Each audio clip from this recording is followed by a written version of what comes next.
Hello friends, வணக்கம். Welcome to Subha's Books in Tamil. நான் சுபா.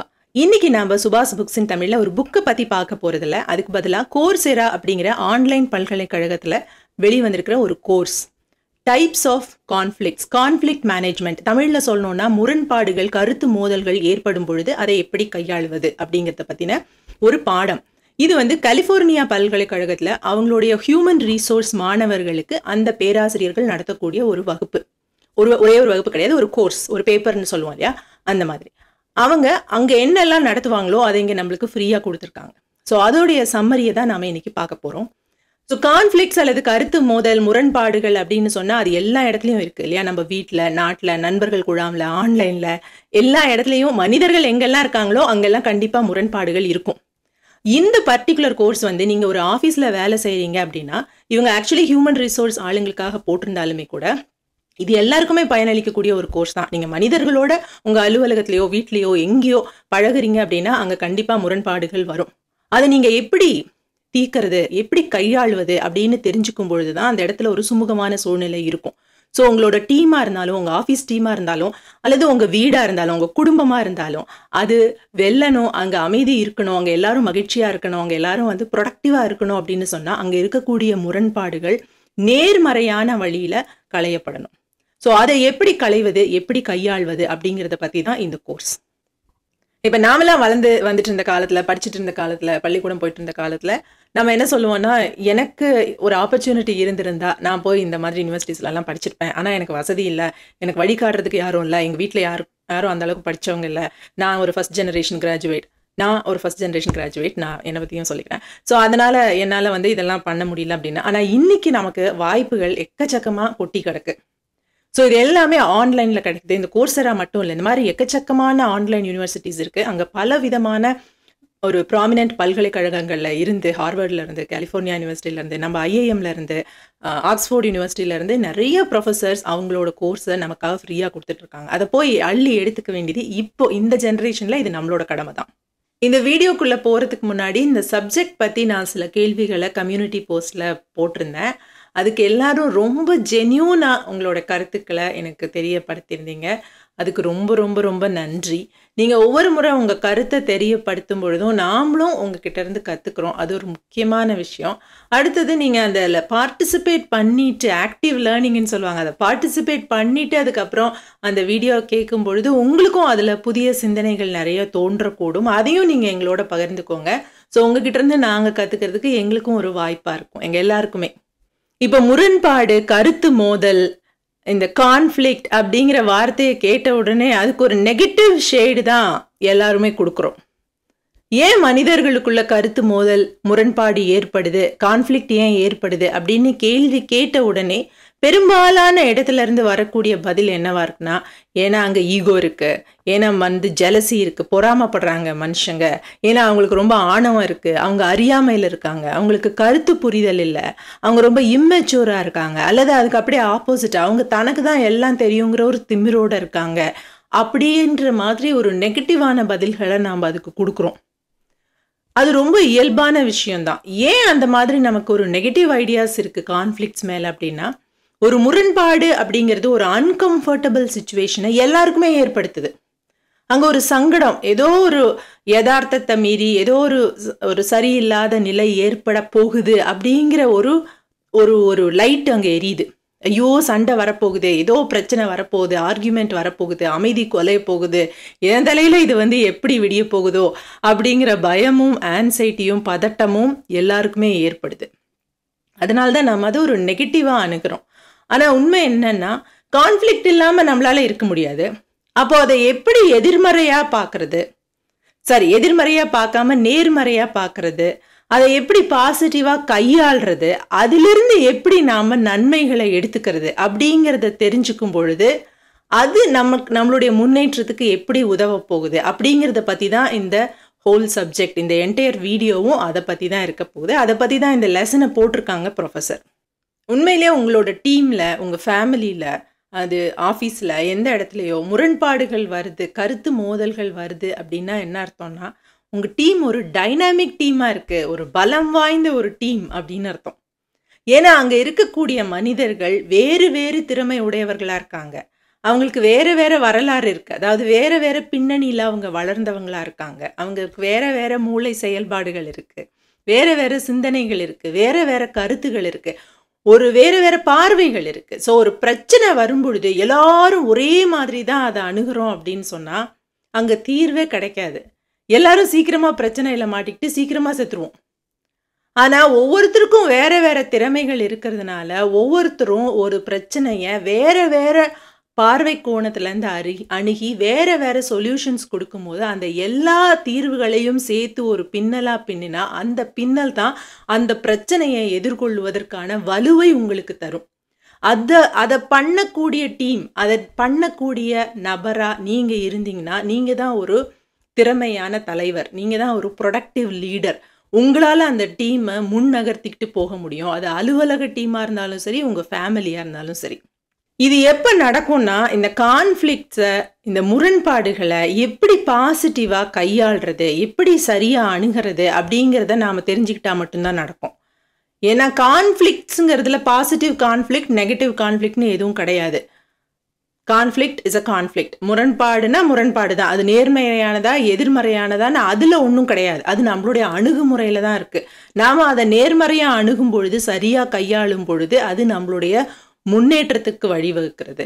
அல்லது நாம் அதை எதிர்மறையா கையாளும் பொழுது, சரியா கையாளாத பொழுது அங்க ஒரு சண்டை, சச்சரவு, அக்லி பாலிடிக்ஸ் எல்லாமே நடக்குது.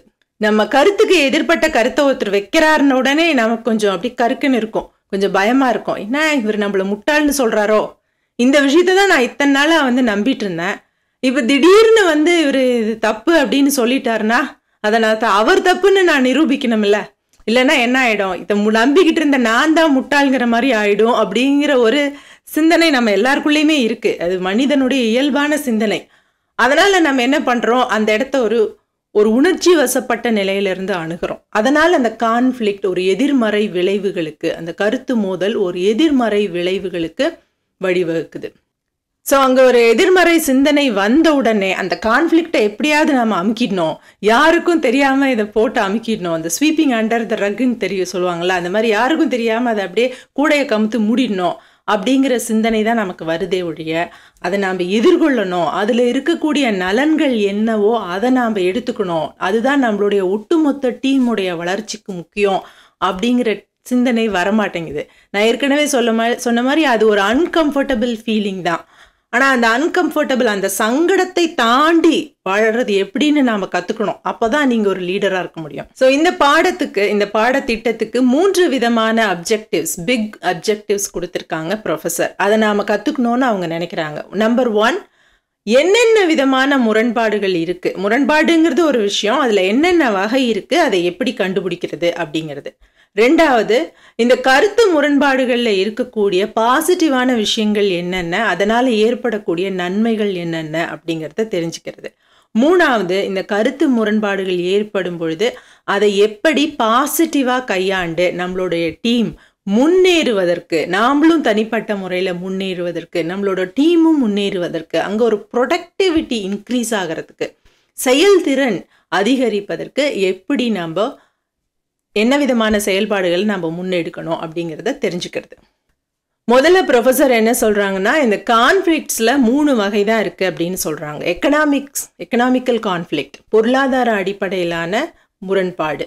பொருளாதாரம்னா வெறும் பணம் மட்டும் இல்லை, அங்கே இருக்கக்கூடிய பொருட்கள், மனித வளம், டைம், நேரம் எல்லாமே. அங்கே ஒரு நபர் இருக்காருன்னா அந்த நபர் உனக்கு சொந்தமா எனக்கு சொந்தமானு சண்டை போட்டுக்கிறது, அல்லது இருக்கக்கூடிய நேரத்தில் நீ அதிக நேரம் வேலை செய்ய போறியா, நான் அதிக நேரம் வேலை செய்ய போறேனா, நீ இந்த பொருளை ரொம்ப நேரம் பயன்படுத்த போறியா, நான் ரொம்ப நேரம் பயன்படுத்த போறேனா, உனக்கு அதிக நேரம் ரெஸ்டா, எனக்கு அதிக நேரம் ரெஸ்டா, இது எல்லாமே எக்கனாமிக்கல் கான்ஃப்ளிக்ட்ஸ்ல வரும். ஸோ அங்கே இருக்கக்கூடிய வளங்கள் போதுமானதாக இல்லை, அங்கே ஒரு போட்டி நிலவுது அப்படின்னு சொன்னால் அது ஒரு கான்ஃப்ளிக்ட்டுக்கு வழிவகுக்கும். அடுத்தது, இப்போ நம்ம பார்த்த பொருளாதார அடிப்படையிலான முரண்பாடுகள் கண்ணுக்கு தெரியக்கூடியது. கண்ணுக்கு தெரியாத இன்னொரு முரண்பாடுகள் என்னென்னா மதிப்பீடுகள், வேல்யூஸ் அடிப்படையிலானது. இப்போ ஒவ்வொருத்தரும் ஒவ்வொரு விஷயத்துக்கு வாழ்க்கையில் முக்கியத்துவம் கொடுப்போம், மதிப்பு கொடுப்போம். இப்போ ஒருத்தருக்கு பணம் முக்கியமாக இருக்கலாம், ஒருத்தருக்கு உறவுகள் முக்கியமாக இருக்கலாம், ஒருத்தருக்கு ஹெல்த் முக்கியமாக இருக்கலாம், ஒருத்தருக்கு நாட்டுக்காக போய் போராடி சாகிறது முக்கியமாக இருக்கலாம். இதை வந்து நம்மளுக்கு கண்ணுக்கு தெரியாது. இது ஒவ்வொருத்தரும் வளர்க்கப்பட்ட விதம், அவங்க படித்த புத்தகங்கள், அவங்களுடைய பார்த்த சினிமாக்கள், அவங்களுக்கு உதிக்கக்கூடிய சொந்த சிந்தனைகள் அடிப்படையில் ஒவ்வொருத்தருக்கும் ஒரு மதிப்பீடுகள் இருக்கும், வேல்யூஸ் இருக்கும். அதை நம்ம ஒர்க் பிளேஸுக்கும் தூக்கிட்டு வரோம். ஸோ அப்போ நம்மளுடைய மதிப்பீடுகளுக்கு எதிராக ஒருத்தருக்கு மதிப்பீடுகள் இருக்கும்பொழுது, இப்போ எனக்கு உறவு தான் முக்கியம் அப்படின்னா ஒருத்தருக்கு பணம் தான் முக்கியம்னு சொல்கிறாருன்னா எனக்கு அது புரியல. ஏன்னா அவரோட மதிப்பீடுகளும் என்னோட மதிப்பீடுகளும் வேறையா இருக்கு. உடனே நான் என்ன முடிவுக்கு வந்துடுறேன்னா, என் ஒரு மோசமான ஆள் அப்படிங்கிற முடிவுக்கு வந்துடுறேன். ஸோ அந்த மதிப்பீடுகளில் ஒரு முரண்பாடுகள் கண்டிப்பாக இருக்கும். ஒருத்தருக்கும் வேற வேற மதிப்பீடுகள் இருக்கும் அப்படிங்கிற ஒரு புரிதல் இல்லாத பொழுது வரக்கூடிய கான்ஃப்ளிக்ட்ஸ் வந்து வேல்யூஸ் அடிப்படையிலான கான்ஃப்ளிக்ட்ஸ். 3வது பவர் ஸ்ட்ரகிள், அதிகாரத்துக்கான போட்டி. ஸோ அதிகாரத்துக்கான போட்டின்னு வரும்போது வெறும் பதவிக்கான போட்டி அப்படின்னு மட்டும் எடுத்துக்க கூடாது. ஒரு குரூப்பில் எல்லாரும் பேசிகிட்டு இருக்கும்போது அங்கே யார் டாமினேட் பண்ணுறது அப்படிங்கிறது கூட ஒரு அதிகாரத்துக்கான போட்டி தான். அல்லது இந்த வீட்டில் 2 பொருள் வாங்குகிறோம், எந்த பொருள் யாருக்கு விருப்பமான பொருளை வாங்கணும், யாருக்கு விருப்பமான பொருளில் அதிகமான பணத்தை செலவு பண்ணணும் அப்படிங்கிறதுல வர்ற போட்டி கூட ஒரு அதிகாரத்துக்கான போட்டி தான். அல்லது யார் சொல்கிற சடங்குகளை இந்த வீட்டில், இந்த அலுவலகத்தில், இந்த டீமில் யாரோட கல்ச்சரை நாம் பின்பற்றணும், எந்த சடங்கு முக்கியமான சடங்கு, எந்த சாமி முக்கியமான சாமி, எந்த சாமி என் வீட்டில் இருக்கவங்க எல்லாம் கும்பிடணும் அப்படின்னு நான் சொல்கிறேன், எந்த நேரத்தில் கும்பிடணும், எப்படி கும்பிடணும், இது எல்லாமே அதிகாரத்துக்கான ஒரு போட்டி தான். அடுத்த சில முரண்பாடுகளை பற்றி ப்ரொஃபஸர் சொல்கிறாங்க. ஸோ சில சமயம் பார்த்தீங்கன்னா 2 தனி நபர்களுக்குள்ளே ஒத்தே போகாது. அவங்க என்ன பேசினாலும் சண்டை வந்துடும், எப்போவுமே அவங்களுக்குள்ள ஒரு புரிதல் வராது. 2 பேருமே நல்லவங்களா இருப்பாங்க, ஆனால் எப்போ பார்த்தாலும் அவங்களுக்குள்ள சண்டை வந்துடும். அதுக்கு காரணம் என்னன்னு கேட்டிங்கன்னா, அவங்களுடைய அடிப்படையிலே அந்த பர்சனாலிட்டி டிஃப்ரென்ஸ் அவங்கக்கிட்ட இருக்கும். ஸோ அந்த பர்சனாலிட்டி டிஃப்ரென்ஸ் என்ன, அதை எப்படி தெரிஞ்சுக்கிறது, உங்களோட பர்சனாலிட்டி எப்படி தெரிஞ்சுக்கிறது, அடுத்தவங்களோட பர்சனாலிட்டி எப்படி தெரிஞ்சுக்கிறது அப்படிங்கிறத பற்றி சரவுண்டட் பை இடியட்ஸ் அப்படின்னு ஒரு புத்தகம் இருக்குது. அதை பற்றி நாம் கூட ஒரு வீடியோ போட்டிருக்கோம். ஸோ அதை நான் டிஸ்கிரிப்ஷனில் கொடுக்குறேன், அந்த வீடியோவை பார்த்து நாம் தெரிஞ்சுக்கலாம். அடுத்தது இப்போ சமீபமாக சில டெக்கேட்ஸாக வந்திருக்கக்கூடிய இன்னொரு புதிய முரண்பாடு என்னென்னா கலாச்சார முரண்பாடு. அதாவது இப்போ மனிதர்கள் நிறைய பேர் ட்ராவல் பண்ண ஆரம்பிச்சிட்டாங்க. கிராமத்துலேருந்து நகரத்துக்கு வந்துட்டாங்க, நகரத்தில் இருந்தவங்க இன்னொரு பெருநகரத்துக்கு போகிறாங்க, அல்லது வேறு நாடுகளை நோக்கி போகிறாங்க. ஸோ இப்போ டிரான்ஸ்போர்ட்டேஷன், போக்குவரத்தும் ரொம்ப பாதுகாப்பானதாக ஆயிடுச்சு. நம்மளால் எளிதாக நம்ம ஃபேமிலியை வந்து காண்டாக்ட் பண்ண முடியுது, கம்யூனிகேஷன் ஈஸி ஆயிடுச்சு, பணம் டிரான்சாக்ஷனும் ஈஸி ஆயிடுச்சு. அப்படிங்கிறதுனால மனிதர்கள் ஒரு இடத்துலேருந்து இன்னொரு இடத்துக்கு நகருவதும் இப்போ ரொம்ப சாதாரண விஷயமாயிடுச்சு.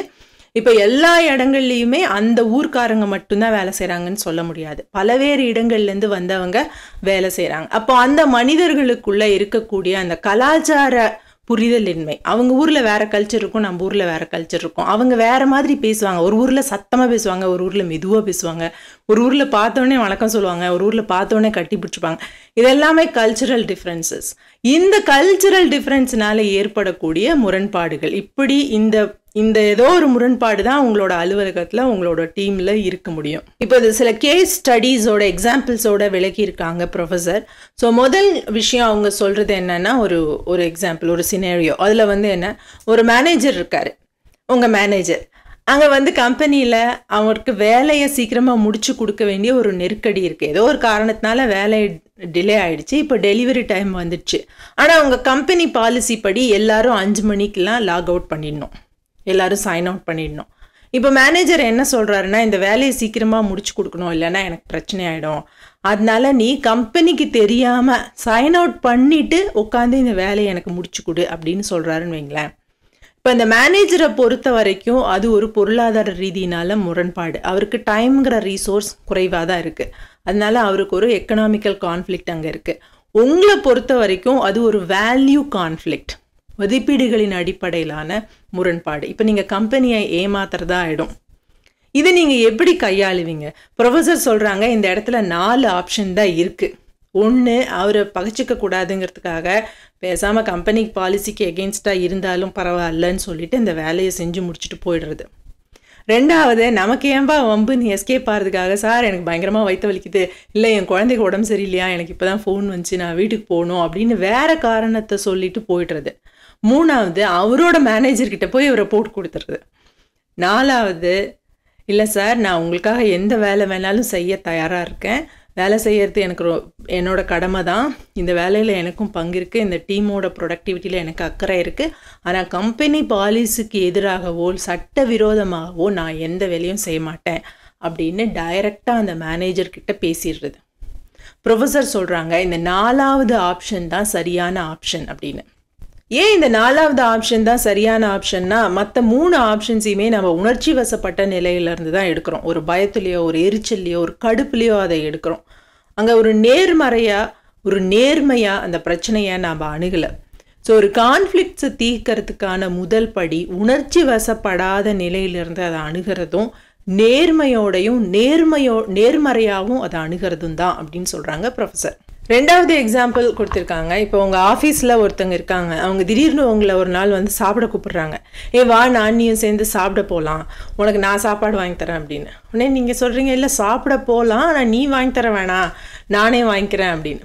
அவங்க சொல்கிறாங்க இல்லை நம்ம ஆஃபீஸை நான் அந்த பக்கம் போயிட்டு இருக்கும்போது அங்கே ஒரு நகை கீழே கடந்தது, அதை நான் எடுத்து வச்சுக்கிட்டேன், அதை விற்றுட்டு நான் நீ சேர்ந்து சாப்பிட்லாம் வா அப்படின்னு கூப்பிட்றாங்க. இப்போ நீங்கள் அதை எப்படி அணுகுவீங்க? உங்களுக்கு அது தப்புன்னு தோணுச்சுன்னா டைரெக்டாக நீங்கள் அவங்கக்கிட்ட இது தப்புப்பா, மேனேஜர்கிட்ட கொண்டு போய் பேசிடு, இது கொடுத்து யார் நகையோ அவங்கக்கிட்ட ஒப்படைச்சிடலாம், அதுதான் சரி அப்படின்னு சொல்லுவீங்களா? இல்லை பேசாமல் அவங்களோட சாப்பிட போயிடுவீங்களா? இல்லை மேனேஜர்கிட்ட போய் போட்டு கொடுத்துடுவீங்களா? இல்லை 4வது விஷயம், நமக்கு ஏன்பா வம்பு, எனக்கு இந்த பாவத்தில் பங்கு வேண்டாம், ஆனால் இந்த சண்டையும் எனக்கு வேணாம் அப்படின்னு சொல்லிட்டு நான் வரல அப்படின்னு மட்டும் சொல்லிட்டு நீங்கள் போயிடுவீங்களா? இந்த 4ல் எந்த ஆப்ஷனை சூஸ் பண்ணுவீங்க? ஸோ இது ஒரு வேல்யூ பேஸ்ட் கான்ஃப்ளிக்ட்ஸ். உங்களுக்கு அந்த பர்சனோடு இருக்கக்கூடிய உறவு முக்கியமா, அல்லது உங்களோட நேர்மை முக்கியமா, அல்லது அந்த இடத்துல இருக்கக்கூடிய ஒரு ஆப்பர்ச்சுனிட்டியை யூஸ் பண்ணி நீங்கள் நல்லவர்னு மேனேஜர்கிட்ட நல்ல பேர் எடுக்கிறது முக்கியமா? இந்த 3 ஆப்ஷன் அந்த இடத்துல இருக்குது. இந்த 3த்தில் நீங்கள் எதை சூஸ் பண்ணுவீங்க அப்படின்னு கேட்குறாங்க ப்ரொஃபஸர். அடுத்து இன்னொரு எக்ஸாம்பிள் கொடுக்குறாங்க. அது வந்து ட்ரெஸ் கோட் வயலேஷன் பற்றி. இப்போ உங்கள் ஆஃபீஸில் எல்லோரும் ஒரு விதமான ட்ரெஸ் கோட் போட்டுட்டு வரணும்னு ஏதோ ஒரு ரூல் இருக்குதுன்னு வச்சுக்கோங்க. அப்போது அவங்க 2 பேர் டீ குடிக்கிற இடத்துல நின்று பேசிகிட்ருக்காங்க. பாரு அந்த ஆள் எப்போவுமே ஒழுங்காக ட்ரெஸ் பண்ணிட்டு வர மாட்டேங்கிறான், இல்லை இவ ஒழுங்காகவே ட்ரெஸ் பண்ணிட்டு வர மாட்டேங்கிறா, நம்ம கம்பெனியோட ட்ரெஸ் கோடுக்கு இது வந்து சரியாக இல்லை அப்படின்னு சொல்லி பேசிகிட்ருக்காங்க. நீங்கள் அந்த இடத்துல போகிறீங்க, அது உங்கள் காதில் விழுது, உடனே நீங்கள் என்னன்னு ரியாக்ட் பண்ணுவீங்க? ஸோ இது ஒரு பவர் ஸ்ட்ரகிளாகவும் பார்க்கலாம், இது ஒரு வேல்யூ ஸ்ட்ரகிளாகவும் பார்க்கலாம். ஸோ இது வந்து நான் சொல்கிற ட்ரெஸ்ஸு தான் அவன் போடணும் அப்படிங்கிற ஒரு தாட் ப்ராசஸ்லேருந்தும் இதை பார்க்கலாம். இல்லை கம்பெனிக்கு ஒரு கோடு இருக்குது, ஒரு டெக்கோரம் இருக்குது, அதை அவங்க ஃபாலோ பண்ணலைன்னா அது கம்பெனிக்கு நல்லதில்லை அப்படிங்கிற ஒரு வேல்யூ கான்ஃப்ளிக்டாகவும் பார்க்கலாம். இப்போது உங்களுக்கு 4 ஆப்ஷன் இருக்குது அப்படின்னு சொல்கிறாங்க ப்ரொஃபஸர். நம்பர் 1, அந்த காசிப் பேசிகிட்டு இருக்காங்களா அவங்களோட போய் நீங்களும் சேர்ந்து ஆமாம்மா இவன் எப்போவுமே இப்படி தான், இவன் ஒழுங்காகவே பண்ணுறதில்ல, ட்ரெஸ்ஸு மட்டும் இல்லை வேலையும் பண்ணுறதில்ல அப்படின்னு கதைக்கிறதுக்கு ஆரம்பிச்சிடுறீங்க. அது ஒரு முதல் ஆப்ஷன். 2வது, நமக்கு ஏன்பா வம்பு, மேனேஜரே கேள்வி கேட்கல, கம்பெனியே கேள்வி கேட்கல, நான் ஏன் இந்த விஷயத்தில் தலையிடணும்னு சொல்லிட்டு நீங்கள் பேசாமல் போயிடலாம். 3வது, மேனேஜர்கிட்ட போய் போட்டு கொடுக்கலாம், மேனேஜரை போய் நீங்கள் கேள்வி கேட்கலாம், ஏன் அந்த ஆள் மட்டும் ஒழுங்காகவே ட்ரெஸ் பண்ணிட்டு வரதில்ல, அதை ஏன் நீங்கள் கேள்வி கேட்கறதில்ல, நீங்கள் ஏன் கண்டுக்க மாட்டேங்கிறீங்க அப்படின்னு அந்த இடத்துல போய் நீங்கள் ஒரு சண்டை போடலாம். 4வது, அந்த நபர்கிட்டயே நீங்கள் டைரெக்டாக போய் பேசிட்டு, இல்லைப்பா இந்த மாதிரி ட்ரெஸ் பண்ணிட்டு வராத, இது கம்பெனியோட டெக்கோரமுக்கு எடுக்குது, இது நம்மளோட கம்பெனியோட ட்ரெஸ் கோட் பாலிசிக்கு எதிராக இருக்குது, அதனால் இதுதான் ட்ரெஸ் கோட் பாலிசி, இதை இனிமேல் ஃபாலோ பண்ணு அப்படின்னு சொல்லி அவங்கக்கிட்ட டைரெக்டாகவே போய் பேசலாம். இந்த 4 ஆப்ஷனை கொடுக்குறாங்க ப்ரொஃபஸர். ஸோ 5வது ஆப்ஷன், எனக்கு ஒரு ஆப்ஷன் தோணுது. அது என்னன்னா, இன்னொருத்தன் எப்படி ட்ரெஸ் பண்ணிட்டு வரணும்னு சொல்கிறதுக்கு நான் யார்? ஒருத்தன் இன்னொருத்தனை எப்படி ட்ரெஸ் பண்ணிக்கிட்டு வரணும் அப்படிங்கிறதுல ஒரு பாலிட்டிக்ஸ் இருக்குது. இந்த ஜாதிக்காரன் இப்படி தான் ட்ரெஸ் பண்ணணும், இவன் இந்த ட்ரெஸ்ஸை போடக்கூடாது.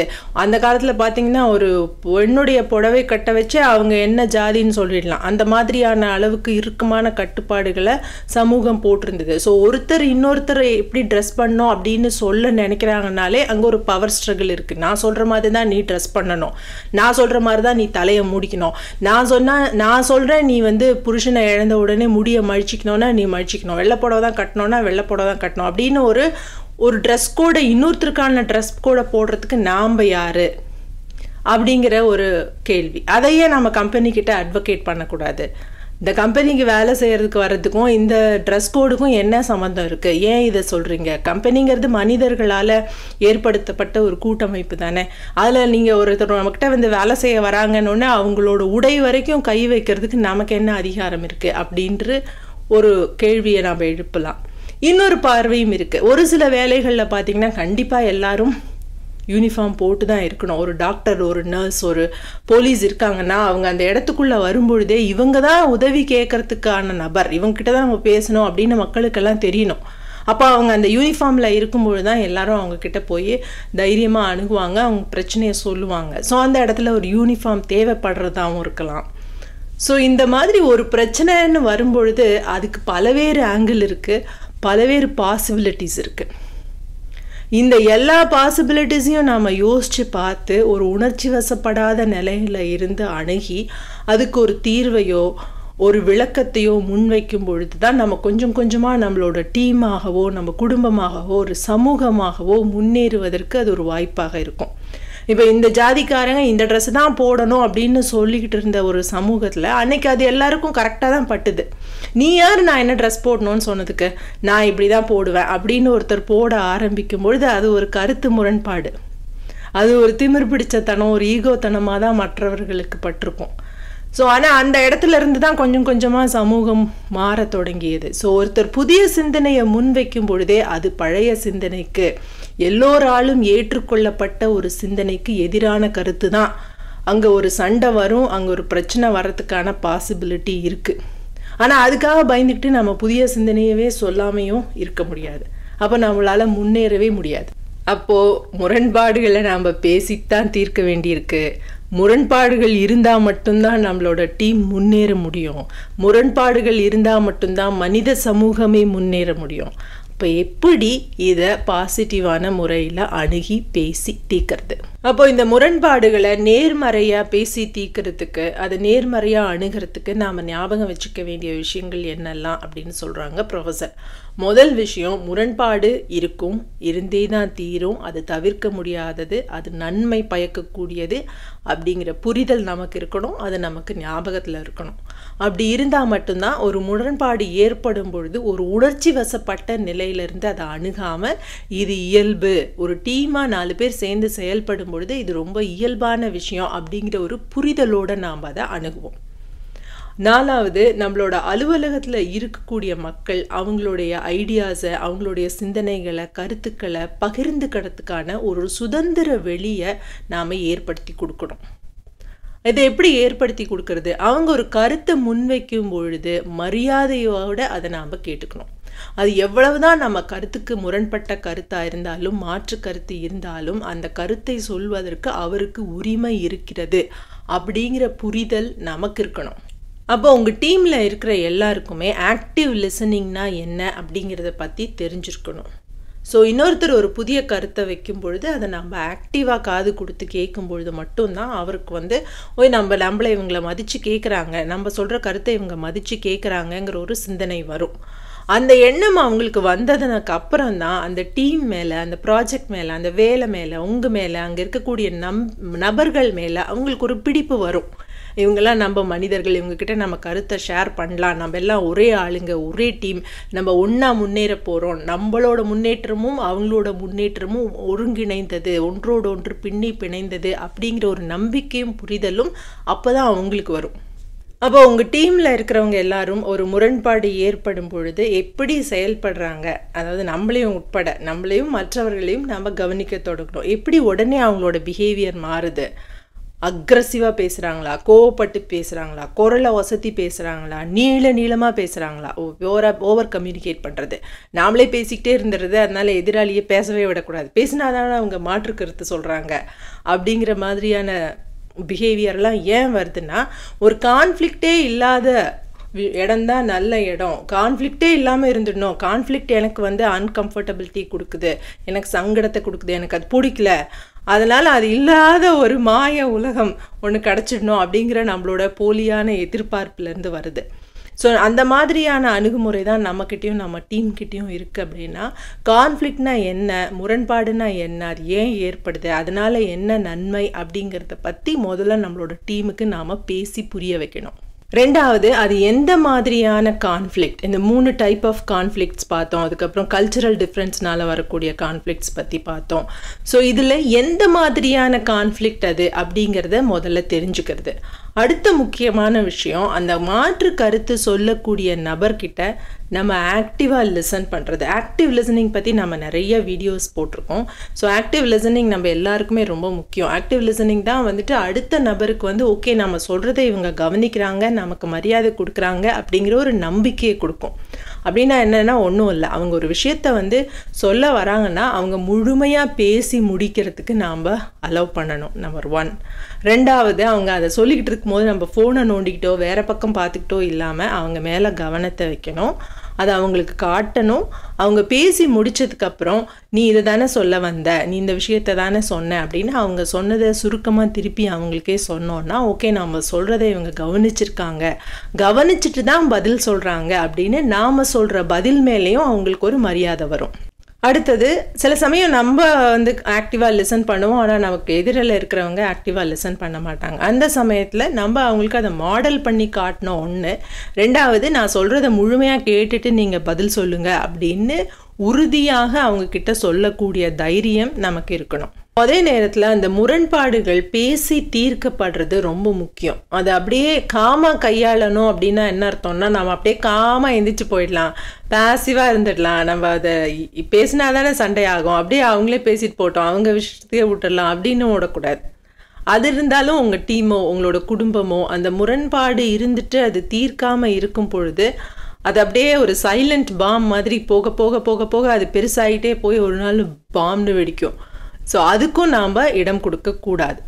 அப்போது ஒரு கருத்து வேறுபாடு இருக்குது, ஒரு முரண்பாடு வருதுன்னா அதை எப்படி டீஎஸ்கலேட் பண்ணுறது அப்படின்னு தெரிஞ்சுக்கிறதும் ஒரு லீடருக்கு தேவையான முக்கியமான ஒரு திறன். ஸோ ஒரு முரண்பாடு ஏற்படும் பொழுது அங்கே அதை ப்ரோஆக்டிவாக அணுகிறது எவ்வளோ முக்கியமோ அதை டீஎஸ்கலேட் பண்ணுறதும் அதே அளவுக்கு முக்கியம். ஸோ அதுக்கு சில டிப்ஸ் கொடுக்குறாங்க ப்ரொஃபஸர். அதில் அவங்க முக்கியமாக சொல்லக்கூடிய விஷயம் என்னென்னா, ஒரு இடத்துல யாருக்கு என்ன வேலை, யாருக்கு என்ன பொறுப்பு, என்ன எக்ஸ்பெக்டேஷன், கடைசியாக நீங்கள் அவங்கக்கிட்டேருந்து ஒவ்வொருத்தர்கிட்டேருந்து என்ன எதிர்பார்க்குறீங்க, எது செய்யலாம் எது செய்யக்கூடாது அப்படிங்கிறத பற்றி ஒரு தெளிவாக ஒரு லீடராக நீங்கள் அவங்கக்கிட்ட கம்யூனிகேட் பண்ணியிருக்கணும். எதுவுமே சொல்லாமல் ஒரு ப்ராஜெக்ட் அப்படியே அவங்க முன்னாடி வைக்கிறீங்க, ஏதோ ஒரு வேலையை அவங்க முன்னாடி வைக்கிறீங்கன்னா ஆளாளுக்கு அவங்கவுங்க இஷ்டத்துக்கு அவங்கவுங்களுக்கு தோணுன மாதிரி தான் செய்வாங்க. அது தேவையில்லாத சண்டை சச்சரவுகளுக்கு தான் மேலே மேலே வழிவகுக்கும்.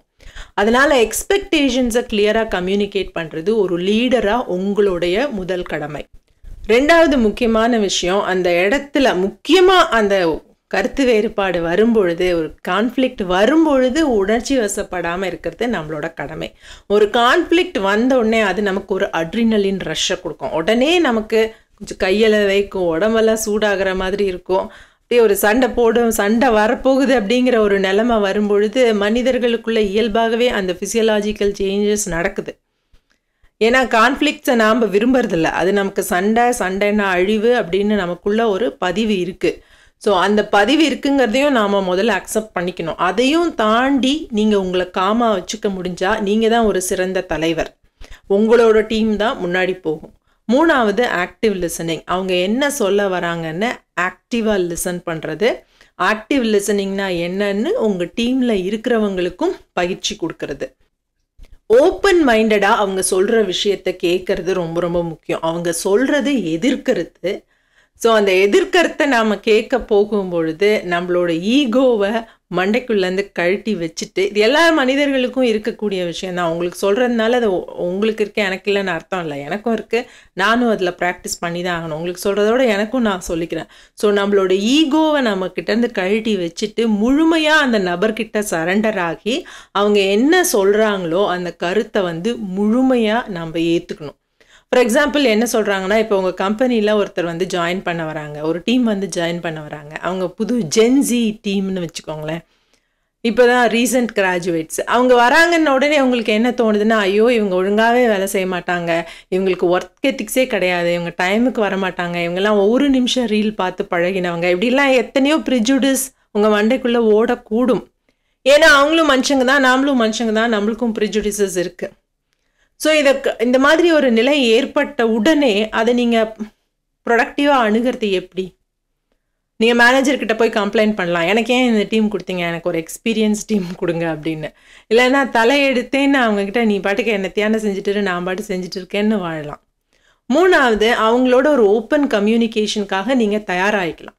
அவங்க வந்த உடனே அவங்க கிட்ட பேசி, அவங்களோட திறமைகள் என்ன, அவங்களோட லட்சியங்கள் என்ன, அவங்களுடைய வேலை பாணி, ஒர்க் ஸ்டைல் என்ன, அவங்க கிட்ட இருந்து நீங்க என்ன தெரிஞ்சுக்கலாம், உங்ககிட்ட இருந்து அவங்க என்ன தெரிஞ்சுக்கணும், உங்களோட எக்ஸ்பெக்டேஷன் என்ன, அவங்களோட எக்ஸ்பெக்டேஷன் என்ன, இதெல்லாம் ஓப்பனா பேசுறது. ஸோ இந்த ஓப்பன் கம்யூனிகேஷன் அப்படிங்கிறது ஒரு கான்ஃப்ளிக்ட், எந்த விதமான கான்ஃப்ளிக்ட் இருந்தாலும் ரொம்ப ரொம்ப முக்கியம், அதை தீர்க்கறதுக்கு, அதை கையாளுறதுக்கு. அடுத்தது ப்ரொஃபஸர் சொல்ற முக்கியமான விஷயம், கான்ஃப்ளிக்ட் இருக்கும் பொழுது அந்த இடத்துல நீங்க பேசும் பொழுது ரொம்ப ரொம்ப முக்கியம் ஃபேக்ட்ஸை பத்தி மட்டுமே பேசுறது. You should stick to the facts. எது தேவையோ, எது அந்த இடத்துக்கான கருத்தோ அதை மட்டும் பேசுறது. அதை விட்டு அந்த தனி நபர் விமர்சனம் அப்படிங்கிறது அந்த இடத்துல இருக்கவே கூடாது. அதனால்தான் எவ்வளோ உணர்ச்சி வசப்பட்ட நிலையிலையும் தனிநபர் விமர்சனத்தை நாம் எப்பொழுதுமே தவிர்க்கிறது தான் ரொம்ப நல்லது. அடுத்தது, உங்க விஷயங்கள் எவ்வளவுதான் முரண்பாடு இருந்தாலும் அவங்ககிட்டயும் உங்ககிட்டயும் ஒத்து போகக்கூடிய விஷயங்கள்னு சிலது இருக்கும். ஸோ அந்த விஷயத்தை நீங்க நர்ச்சர் பண்றது, அந்த விஷயத்தை நீங்க எடுத்து பாராட்டி பேசுறது, அது எதிராளிக்கு ஒரு நம்பிக்கையை கொடுக்கும். அதுக்கு அடுத்தது, நீங்க இந்த கான்வர்சேஷன் மூலமா இந்த மீட்டிங்ல, இந்த குரூப்ல, இந்த டீம்ல எதை அடைய நினைக்கிறீங்க, எதை சாதிக்க நினைக்கிறீங்க, உங்களோட ஃபைனல் லட்சியம் என்ன அப்படிங்கிறத நமக்கு நாமளே ஞாபகப்படுத்திக்கிறது. அதாவது காரியம் முக்கியமா வீரியம் முக்கியமான்னு சொல்லுவாங்க எங்க ஊர்லலாம். ஸோ சில சமயங்கள்ல அந்த டீம் வெல்லணுங்கிறதுக்காக நீங்க சில விஷயங்களை விட்டு கொடுத்து போக வேண்டி இருக்கும். ஸோ அந்த விட்டு கொடுத்து போகக்கூடிய தன்மை உங்களுக்கு வரணும்னா என்னுடைய ஃபைனலான கோல் என்ன அப்படின்னு எனக்கு ஞாபகம் இருக்கணும். ஸோ அதை நாம அடிக்கடி நமக்கு ஞாபகப்படுத்திக்கணும் அப்படின்னு சொல்றாங்க ப்ரொஃபஸர். அடுத்தது, இந்த கான்ஃப்ளிக்ட், கருத்து மோதல் இருக்கும் பொழுது நீங்க பேசி தீர்க்க போறீங்கன்னா எதிராளிகிட்ட ஒரு ஓப்பன் எண்டட் கேள்வி தான் நீங்க கேட்கணும் அப்படிங்கிறாங்க. அதாவது எஸ் ஆர் நோ பதில் இருக்கக்கூடிய கேள்விகளை கேட்கக்கூடாது.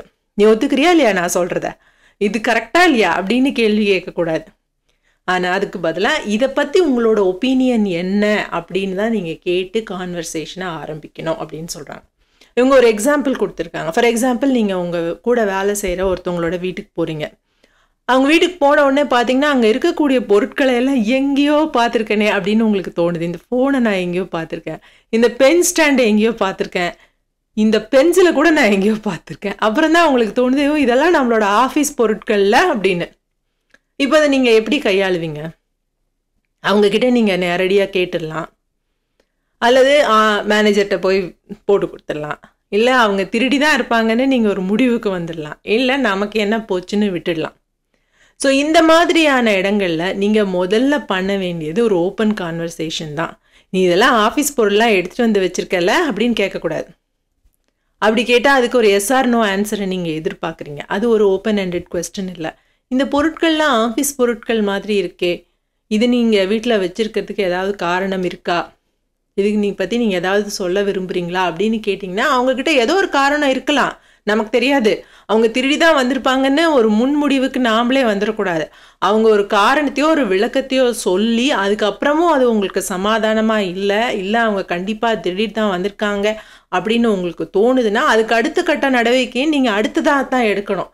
பட் விளக்கமே கேட்காம நீங்கள் ஒரு முன்முடிவில் இருந்து ஒரு பிரச்சனையை அணுகும்போது அது இன்னும் பெரிய அக்லி ஃபைட்ஸுக்கு தான் வழிவகுக்கும். அடுத்தது ப்ரொஃபஸர் சொல்கிற ஒரு முக்கியமான விஷயம், கான்ஃப்ளிக்ட் இருக்கும் பொழுது நீங்கள் சாதாரணமாக இருக்கும் போது யார்கிட்ட வேணாலும் எங்கே வேணாலும் பேசலாம், எப்போ வேணாலும் பேசலாம். ஆனால் ஒரு கான்ஃப்ளிக்ட் இருக்கும் பொழுது எங்கே பேசுகிறோம், எப்போ பேசுகிறோம், யார்கிட்ட பேசுகிறோன்னு நீங்கள் யோசித்து பேசுறது ரொம்ப ரொம்ப முக்கியம் அப்படிங்கிறாங்க. ஃபார் எக்ஸாம்பிள், உங்களுக்கு ஒரு ப்ரொமோஷன் போடலை, உங்களுக்கு தோணுது என்னோட வயசு காரணமாக போடலை, ஏஜ் டிஸ்கிரிமினேஷன் பண்ணிட்டாங்க, இல்லை நான் ஒரு பெண்ணுங்கிறதுனால போடலை, இல்லை ஒரு ஆணுங்கிறதுனால போடலை, ஏதோ ஒன்று காரணம் உங்களுக்கு தோணுது, உங்களுக்கு அதில் உடன்பாடு இல்லை. அப்போ நீங்கள் உங்களோட ஹையர் லெவல் அஃபீஷியல் கிட்ட, உங்கள் சூப்பர்வைசர் கிட்ட போய் பேசணும்னு நினைக்கிறீங்க. அதை எப்போ போய் பேசுவீங்க? அவர் ஏதோ மீட்டிங்க்கு அவசரமாக போயிட்டுருக்காரு, இல்லை பாத்ரூமுக்கு போயிட்டுருக்காரு, ஹால்வேல நடந்து போயிட்டுருக்காரு, அப்போ அவரை எதிரில் பார்க்குறீங்க, உடனே போய் இதை பிரச்சனையை பேசலாமா? அல்லது சார் உங்ககிட்ட இந்த மாதிரி நான் பேசணும் அப்படின்னு அவர்கிட்ட ஒரு இமெயில் போட்டோ, இல்லை அதை முன்கூட்டியே சொல்லியோ ஒரு அப்பாயின்மெண்ட் வாங்கிக்கிட்டு அப்புறமா போய் பேசலாமா அவரோட ரூமில் பார்த்து அப்படின்னா? இது நம்ம எல்லாருக்குமே தெரியும். இந்த ரெண்டாவது விஷயம்தான் சரியான அணுகுமுறை. இதை நாம் எல்லா இடத்துலையுமே கடைபிடிக்கணும். அது வீடாக இருந்தாலும், நம்மளோட டீமாக இருந்தாலும், நம்ம கூட வேலை செய்கிறவங்களா இருந்தாலும், நமக்கு கீழே வேலை செய்கிறவங்களா இருந்தாலும், எங்கே பேசுகிறோம், எப்படி பேசுகிறோம் அப்படிங்கிறது ரொம்ப முக்கியம். எல்லாரும் முன்னாடியும் அங்கேயே கத்தி பேசிட்டா யாராக இருந்தாலும் கூனி குறுகி தான் போவாங்க. உணர்ச்சி வசப்பட்டு பிரச்சனை பெருசு தான் ஆகும். அக்லி பாலிடிக்ஸ் தான் நடக்கும். ஸோ யார்கிட்ட பேசுகிறதா இருந்தாலும் இந்த கான்ஃப்ளிக்டை தீர்க்கறது தான் என்னுடைய ப்ரையாரிட்டி அப்படின்னு நமக்கு இருந்ததுன்னா, நம்மளோட ஈகோவை ஒதுக்கி வச்சுட்டு அவங்கக்கிட்ட டைம் வாங்கி பேசுறது தான் சரியான அணுகுமுறை.